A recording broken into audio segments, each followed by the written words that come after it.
नमस्कार। आज हम एक सिंपल से केस के बारे में बात करेंगे जो कि 7 से 8 साल के हर बच्चे के पेरेंट्स एक्सपीरियंस करते हैं। डॉक्टर साहब, बीच के 2 दांत तो आ गए लेकिन साइड के अभी तक नहीं आए। ये अमूमन होता है जब जब हमारे बीच के जो सेंट्रल इंसाइजर्स हैं या तो वो आगे पीछे हों या हमारा जॉ का साइज छोटा बड़ा हो। उस वजह से क्या होता है कि जो हमारे 4 दांत होते हैं दूध के, उसमें से 2 दूध के दांत जो हैं हमारे शेड ऑफ हो जाते हैं और उसके पीछे जो पक्का दांत आता है वो हमारे दोनों दांतों को, सेंट्रल इंसाइजर और उसके पड़ोस वाले लेटरल इंसाइजर को भी पुश करता हुआ आता है। ये उन कंडीशन में होता है, ये उस चीज का साइन एंड सिम्टम है कि बच्चे में जो दांत के लिए स्पेस है वो कम होने वाली है, कम है। नमस्कार, मैं हूँ डॉक्टर चेतन, बच्चों वाला dentist, paediatric dental clinics Indore. आज हम बात करेंगे कि कैसे हम उन चीज़ों को सेल्फ आइडेंटिफाई कर पाए, कैसे हम एक पेरेंट को एम्पावर करते हैं कि क्या आपके बच्चे में आगे जाके ब्रेसेस या 4 दांत निकाल के दांतों को सीधा करने वाला ट्रीटमेंट की आवश्यकता है।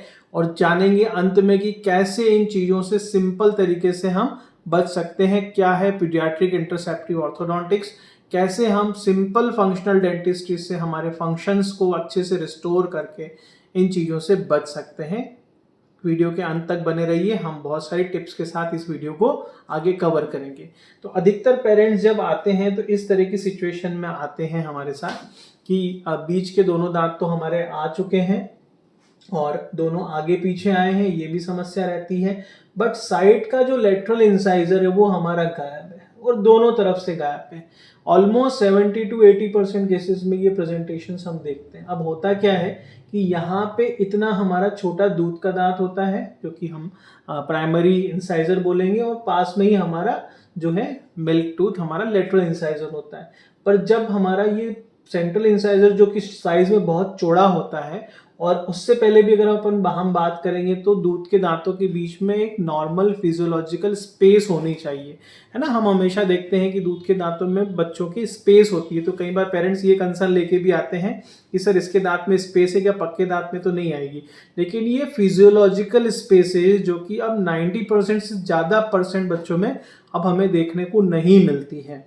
इसके पीछे के रीजंस भी हैं बहुत सारे, जिससे में कि हम ये समझते हैं कि हमारा जो एलुलर बोन है, जो बेजल बोन है, या सिंपल सी जो हमारी हड्डी है, इसका चौतरफा 3 डायमेंशनल विकास नहीं हो पाना, उसके पीछे कैसे मसल्स काम करती है, कैसे टंग पॉस्चर काम करते हैं, कैसे च्यूइंग काम करती है, कैसे ब्रीदिंग पैटर्न काम करता है, क्या माउथ ब्रीदिंग की वजह से ये होता है, क्या नेजल कंजेशन की वजह से होता है, क्यों टॉन्सिल्स होते हैं, ये सारी चीज़ों को मैंने बहुत अच्छे से दूसरे वीडियोस में डिस्कस किया है। लेकिन मैं आज यहाँ कंफ्यूज ना करने के लिए सिंपल डेंटल पार्ट पे ही बात करूँगा। इन शॉर्ट आपको ये समझना है कि हमारे जो दूध के या पक्के दांत हैं, इनके डायमेंशन जेनेटिकली डिटरमाइंड हो जाते हैं बहुत सारे बच्चों के अंदर। हम बहुत सिंड्रोमिक बच्चे या जिनकी प्रेगनेंसी में शुरुआत में कोई दवाइयों का इस्तेमाल हुआ हो या और कोई समस्या की वजह से जो मैक्रोडोंशिया या बड़े दांत हो जाने वाली समस्या होती है, उसको अगर हम छोड़ दें तो अमूमन हम यही देखते हैं कि हमारे दूध के साइज, दांतों का जो साइज है, डायमेंशन है, वो हमारा फिक्स हो जाता है गर्भ के पहले 3 महीने में।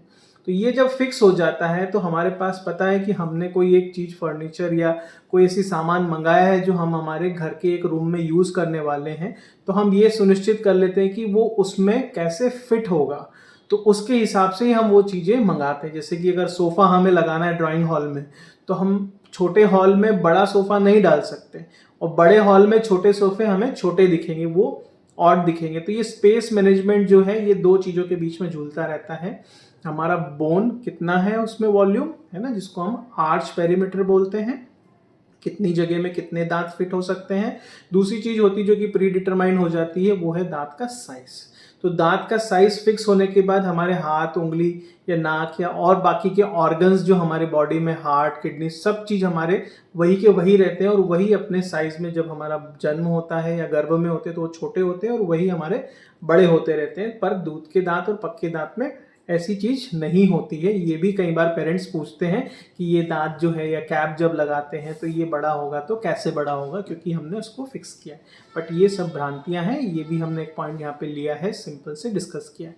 तो बात वापस मुद्दे पे आ जाते हैं कि हमारा टूथ का साइज फिक्स्ड है, लेकिन अगर हमारा किन्हीं वजह से कौन कौन सी वजह हो गई? फंक्शनल डीअरेंजमेंट्स, है ना। हमने ऐसे बहुत सारी चीजें हमने डिस्कस करी है, राइट फ्रॉम ब्रीदिंग जो कि पहला काम है, ब्रेस्ट फीडिंग, उसके बाद कॉम्प्लीमेंट्री फीडिंग, फिर हार्डनेस ऑफ फूड, च्यूइंग की पैटर्न, स्वेलोइंग की पैटर्न, ये सारे पैरा ओरो फंक्शनल जो है, फंक्शनल जो ओरल फंक्शनल्स के आसपास आते हैं। इसमें ब्रीदिंग, च्यूइंग, स्पीच, है ना, ये सब चीजें हमारी डिटरमाइंड होती है। और एंडोक्राइन के जैसे हमारे हार्मोन्स भी किसी बच्चे में कमजोर रहते हैं, ग्रोथ कमजोर रहती है, जनरली बॉडी कमजोर रहती है, तो उनमें भी ये समस्या हम देखते हैं कि हमारे दांत तो आ रहे हैं लेकिन उनके लिए जगह नहीं है।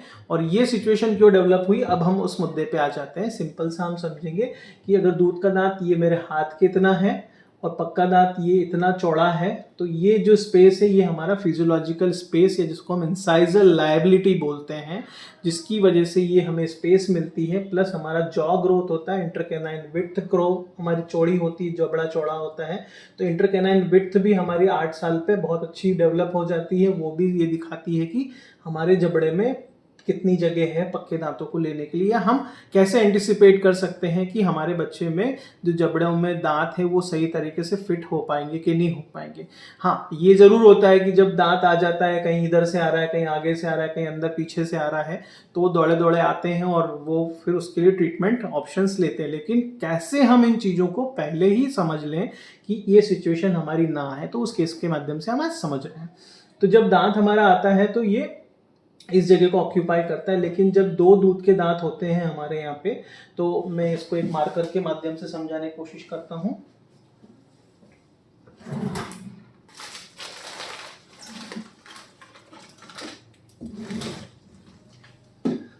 हम यहाँ पे एज्यूम करें कि दूध के दांत जो था वो हमारा इस तरीके से था, और एक और दूध का दांत हमारा इस तरीके से था, दूसरा हमारा लेटरल इंसाइजर यहाँ था, और दूसरा लेटरल इंसाइजर यहाँ था। ठीक है, इसके पीछे हमारे पक्के दांत आ रहे थे जो कि इतना चौड़ा था। इसको हम थोड़ा सा रिवर्स में चले जाएंगे ये समझने के लिए कि ये कैसी सिचुएशन एक्सरे पे दिखती है ना। एक्सरे तो बहुत इजीली आपको समझ में नहीं आएगा, लेकिन मैं एक बात समझाने की कोशिश करूंगा कि ये कैसे है। तो ये जो पक्का दांत जो हमको दिख रहा है वाइट, इसको हम एज्यूम कर लेते हैं कि थोड़ा सा पीछे 4 या 5 साल की एज का हमने ये थोड़ा सा डायग्रामिक प्रेजेंटेशन बनाया है।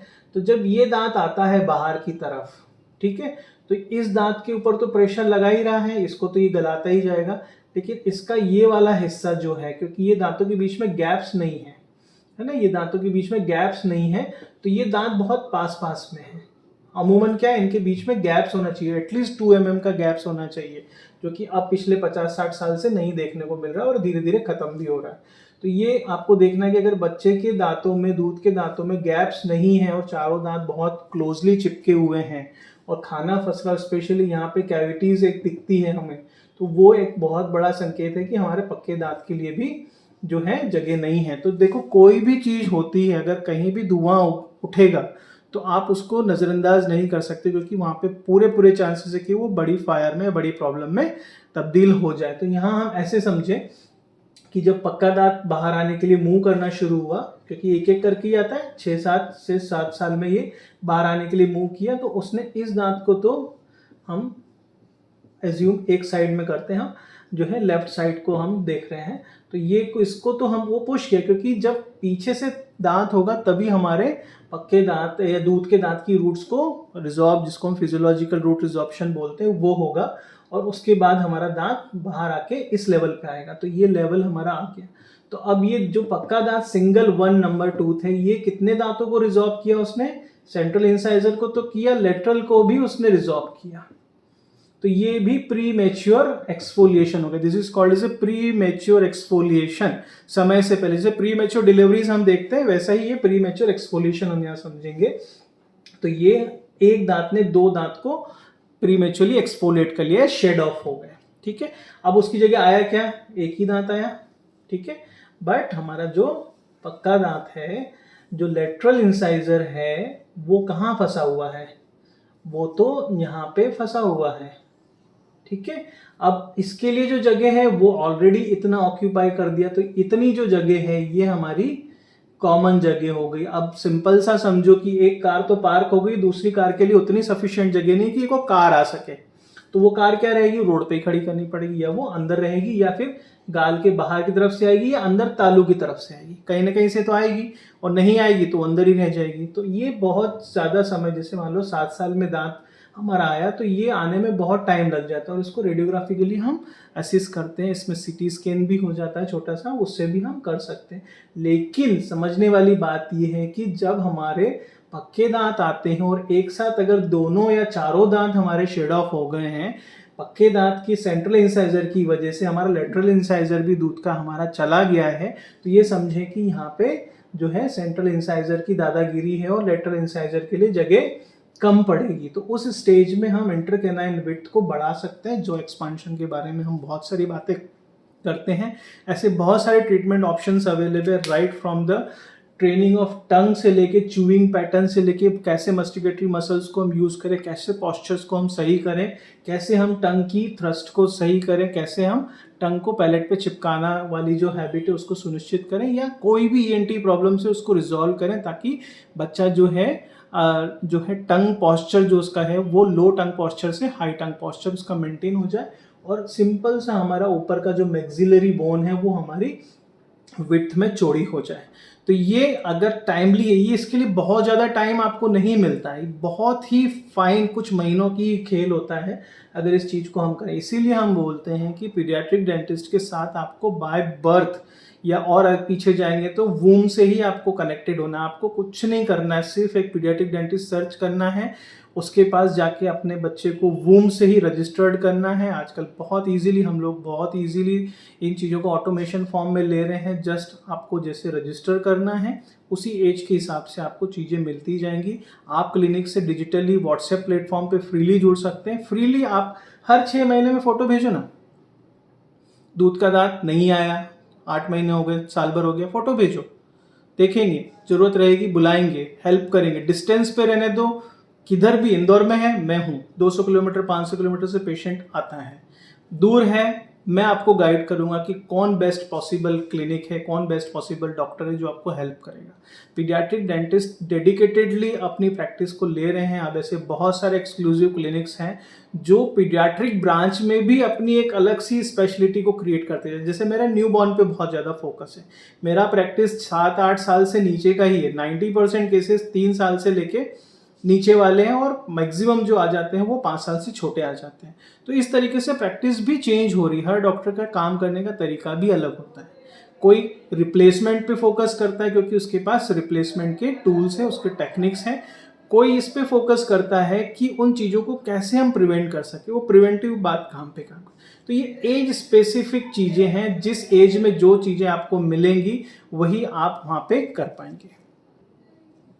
तो इस तरीके से हम इस केस पे वापस आ जाते हैं। तो अगर ये दांत आपका इस सिचुएशन में नहीं आया तो आप वेट मत करो, सिंपल सा ऐसा एक फोटो खींच के सिंपल सा आप व्हाट्सएप कर दो 9407166257 इस तरह से हम एक एक्सरे भी आपको एडवाइस कर देंगे। अगर वो भी आप करा के हम तक भेज दोगे तो आपको प्रॉपरली, ये वीडियो में भी काफ़ी जानकारी आपको मिल चुकी है इस संबंध में, और रहेगा तो आपको टेली कंसल्टेशन या क्लिनिक पे आपके आके आप बात करो।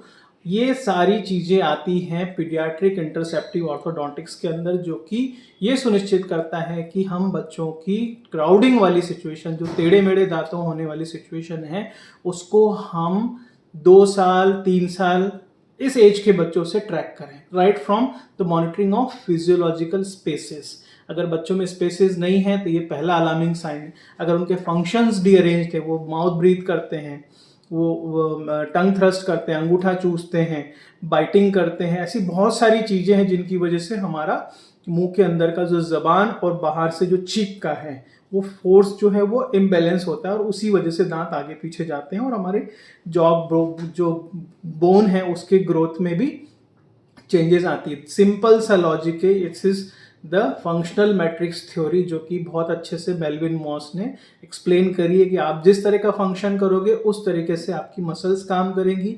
मसल्स बोन के ऊपर फोर्स लगाएंगी, उनका रीमोल्डिंग होगा, उनका शेप, साइज और वॉल्यूम पे सारी चीज़ें यही डिटरमाइन करती है। तो हम फंक्शंस पे काम करेंगे, अर्ली डायग्नोसिस पे काम करेंगे। अगर बच्चा ब्रेस्ट फीड नहीं कर रहा है, बच्चे के साथ टॉर्टिकोलाई है, बच्चे के साथ और कोई समस्या है जो न्यूबॉर्न स्क्रीनिंग में हम देखते हैं, टंग टाई है, लिप टाई है, फीडिंग नहीं कर रहा है, गैस्ट्रिक प्रॉब्लम्स हैं तो उसके साथ पीडियाट्रिशियन के साथ काम करेंगे। ये बहुत ही इंपॉर्टेंट टाइम जोन्स होते हैं जिसमें कि हम बहुत हमारे पास पोटेंशियल होता है ईजी वे में, बहुत ही इंटरसेप्टिव वे में, प्रिवेंटिव वे में हम बच्चे की इन प्रॉब्लम्स को यहाँ तक आने के बचा सकते हैं। क्योंकि कोई भी प्रॉब्लम एक दिन में खड़ी नहीं होती। कैंसर जैसी समस्या भी 1 या 2 दिन में नहीं होती, उसके लिए भी शरीर में बहुत सारे बदलाव लंबे समय से होते रहते हैं। डायबिटीज एक दिन में नहीं होती, हार्ट प्रॉब्लम एक दिन में नहीं होती, इन्फेक्शन भी एक दिन में नहीं होता। जब आपकी बॉडी कॉम्प्रोमाइज होगी तभी आपके ऊपर इन्फेक्शन भी हावी होगा। तो इस चीज के से हम ये समझेंगे, हम फिनिश करेंगे इस वीडियो को फटाफट, कि हम जॉ की ग्रोथ को हम पहले ले सकते हैं। इसके ऊपर प्रोफेसर जॉन म्यू ने भी बहुत अच्छे से इस चीज़ को एक्सप्लेन किया है। मेरी प्लेलिस्ट में भी है और मैं स्टेटस पे भी उनके वीडियोस डालते रहता हूँ। नहीं तो मुझसे आप पूछ सकते हैं, मेरे पास उनका पूरा कंटेंट है जिसमें कि उन्होंने साइंटिफिकली तरीके से समझा है। आप ज़रूर उस चीज़ को समझें और ये देखें कि कभी भी टेढ़े मेढ़े दांत होने का इंतज़ार ना करें। अमूमन इससे हम ये देखें समझें कि क्या टेढ़े मेढ़े दांत होने से हम बच सकते हैं, क्या वो स्क्रीनिंग टूल्स हैं, क्या वो साइन एंड सिम्टम्स है जो घर बैठे एक पेरेंट, एक मदर अपने बच्चे का मुंह खोल के इन चीज़ों को असेस कर सकती है। देखिए, बिगड़ा काम सुधारने के लिए बहुत सारी साइंस डेवलप हो रही हैं, लेकिन मज़ा तभी है कि उस प्रॉब्लम्स को आप ग्रोइंग कैसे, उसकी पैथोफिजियोलॉजी है वो कैसे ग्रो हो रही है। जैसे कोविड को हमने समझा, कोविड जब एकदम से फैला तो उसके ऊपर हमने एक्टिवली ट्रीटमेंट पे काम किया, लेकिन साथ साथ में हमने ये भी समझा डिसीज़ को कि डिसीज़ कैसे फैल रही है, कैसे इसमें पेशेंट रिस्पॉन्ड कर रहे हैं, ये चीज़ भी समझना ज़रूरी। साथ साथ में वैक्सीन के ऊपर भी काम किया। तो किसी भी डिसीज़, किसी भी समस्या के ऊपर इन 3-4 पहलुओं पे काम होता है। Paediatric dentist very well sound होता है कि इन चीज़ों को वो प्री कंसेप्शनल काउंसलिंग से भी शुरू कर सकता है। इवन पेरेंट्स के भी फेस या उनके दांतों का अरेंजमेंट देख के भी हम कुछ अनुमान लगा सकते हैं। हम सोनोग्राफीज देखते हैं, स्पेशली टारगेट स्कैन देखते हैं, बच्चे का चिन का पोजीशन देखते हैं, उसके बाद उसमें चिन लॉक है क्या ये देखते हैं, उसकी बहुत सारी पोजीशंस को हम देखते हैं। टंग डेवलपमेंट बहुत जल्दी शुरू हो जाता है, बच्चे वूम में ही सकलिंग करना शुरू कर देते हैं। तो इस तरीके की छोटी छोटी, हालांकि बहुत ज़्यादा प्रैक्टिकल नहीं है, लेकिन हाँ इनके ऊपर भी स्टडीज़ हैं जो कि ये दर्शाती हैं कि अगर हम चाहें तो बहुत पहले से ही इन छोटे छोटे बिंदुओं पे काम कर सकते हैं। तो इस तरह का अगर प्रेजेंटेशन है आपके बच्चे के साथ तो आप उसमें बिल्कुल देर ना करें, फटाफट एक फ़ोटो खींच के उसको आप हमसे शेयर करें, बात करें। वेट ना करें कि 13-14 साल पे सब दांत आ जाएंगे तब जाके हम कोई ट्रीटमेंट लेंगे, क्योंकि वो ट्रीटमेंट एक्सटेंसिव भी है, एक्सपेंसिव भी है और अगेन वो नेचुरल नहीं है। ठीक है, तो इसी बात के साथ आपको मैं इस वीडियो को फिनिश कर रहा हूँ। वीडियो का कंटेंट बहुत लंबा हुआ है, आई नो इट, लेकिन ज़रूरी है। अगर आप वीडियो में इस एंड तक अगर बने हुए हैं तो मैं ये समझता हूँ कि आपको ये कंटेंट बहुत ही सही लगा होगा। अगर इसमें कोई भी और चीज़ जोड़नी है तो आप मुझे डायरेक्टली व्हाट्सएप पे बात करिए, नीचे डिस्क्रिप्शन में व्हाट्सएप का लिंक है। अगर आप अपने बच्चे या किसी रिलेटिव, किसी का भी फोटो वीडियो इस तरह से हमको शेयर करना चाहते हैं, व्हाट्सएप पे जुड़ जाइए, बच्चे का नाम, बर्थ डेट लिख के आप हमारे साथ फ्रीली जुड़ सकते हैं। कहीं पे भी हो आप, देश विदेश कहीं पे भी हो, अब एक बहुत अच्छा सा ग्रुप बन चुका है जहाँ पे कि हम पेशेंट्स को अच्छे डेंटिस्ट, अच्छे सेंटर्स के पास भी रेफर कर सकते हैं। इंदौर के आसपास 300, 400, 500 किलोमीटर, नो मैटर्स, बहुत अच्छी कनेक्टिविटी है। इंदौर आ जाओ, पहले टेलीफोनिकली, डिजिटली कंसल्ट करो, प्रॉब्लम शेयर करो, उसके सॉल्यूशन के बारे में बात करो, प्रॉपरली अपॉइंटमेंट्स लेके ट्रीटमेंट को स्टार्ट करो। वेट मत करो, क्योंकि सिंपल सा है, जितना आप वेट करो, क्योंकि ये वेट करने में, देखिए हम इस चीज़ को 15 साल पे भी ठीक कर सकते हैं, ठीक है, और करते ही आ रहे हैं।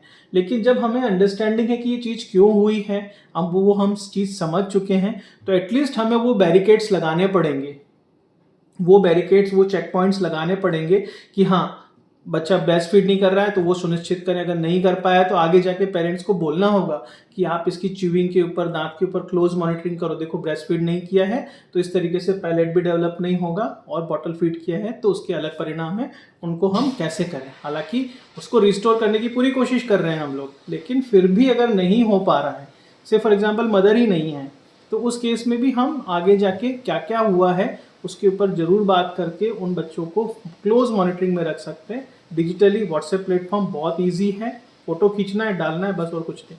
मेरे ऑलमोस्ट 15-16 हज़ार पेशेंट कहीं ना कहीं मुझसे इस तरीके से कनेक्टेड हैं, और अगर नहीं भी कनेक्ट है और सुन भी रहे हैं तो प्लीज़ जो भी फॉलोअप के जो इंस्ट्रक्शंस दिए गए हैं, कुछ नहीं करना है, कुछ भी ऐसा नहीं लग रहा है, ट्रीटमेंट कैसा हुआ ये सक्सेस हमें तभी पता चलेगा जब आप हमसे शेयर करेंगे। तो ये भी हमारा एक बहुत ही यूनिक सर्विस है जिसमें कि हम अपने पेशेंट के साथ लंबे समय तक बने रहना चाहते हैं, क्योंकि बच्चा जो है ग्रोइंग चाइल्ड है, वो बर्थ से हमारे साथ जुड़ता है, वूम से हमारे साथ जुड़ता है, मेनली 3-4 साल से हमारे साथ जुड़ता है, तो 13-14 साल तक उसके दांत सारे चेंज होते हैं और ये एक हमारी रिस्पॉन्सिबिलिटी बनती है कि हम उस चीज़ को सुनिश्चित करें कि वो प्रॉपर डेंटिशन में ट्रांजिशन हो, एटलीस्ट ओरोफेशियल रीजन जो है हमारा वो, और उससे रिलेटेड सारे हमारे सेंसेस तो हैं ही। तो ये कई मामलों में हमारी बहुत सारी चीज़ों को अफेक्ट करता है, इसको नज़रअंदाज ना करें। ये सिंपल सा वैसे ही समझो कि कोई बड़े इन्फेक्शन में बुखार आता है तो वो आपको सिम्टम देता है कि हाँ फीवर आ रहा है, आपको एक हो रहा है, बॉडी दुख रही है, उसी तरीके से ये एक छोटा सा साइन एंड सिम्टम्स हम यहाँ समझ सकते हैं।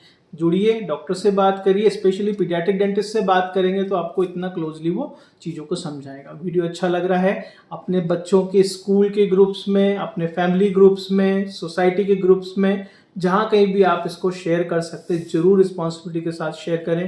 क्योंकि जो मैंने चीज़ समझी है वो ये कि रिसर्च में जो नॉलेजेस हम कॉलेजेस में पढ़ते हैं, हम प्रोजेक्ट्स में करते हैं, थीसिस में करते हैं, वो किताबों में ना रह जाए, उसको हम सिंपल फॉर्म में पब्लिक तक ले जाएं। और वही काम हम यूट्यूब के माध्यम से, इस तरह के वीडियो के माध्यम से कर रहे हैं। उसमें आप हमारा हाथ बटाइए, इन चीज़ों को ज़्यादा से ज़्यादा लोगों तक अवेयरनेस फॉर्म में दीजिए। देखिए, अगर आप हम एजुकेट करेंगे तो ज़रूर आपको ये चीज़ें जल्दी समझ में आएंगी और हम लेट ट्रीटमेंट से बचेंगे। नमस्कार।